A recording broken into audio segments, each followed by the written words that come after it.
Assalamualaikum warahmatullahi wabarakatuh.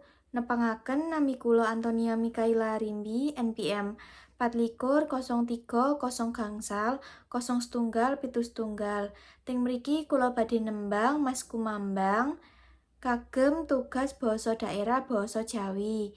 Dosen pembimbing Dr. Gale Isti Ningsih, Magister Pendidikan.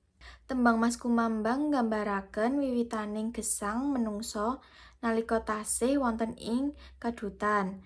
Tembang menika nggadhahi sifat sedih, ngelmu pangajap, saha ngemot piwulang supados manungsa tansah eling dhateng asal usulipun lan tansah nyuwun ngapunaning Gusti Allah.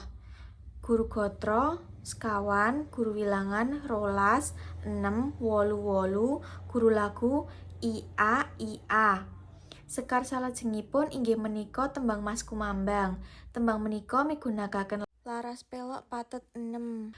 Tembang Mas Kumambang nggambaraken wiwitaning gesang menungso nalika tasih wonten ing kadutan saha ngemot piwulang supados tansah eling dhateng asal usul lan nyedhak dhateng Gusti Allah.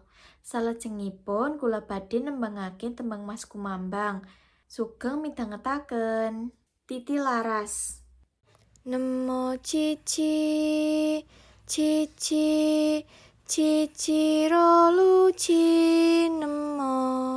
Cirolu, lulu, ro ciro. Nemo momo nem ciro. Nemo luro cirolu, cirolu. Lurolumo.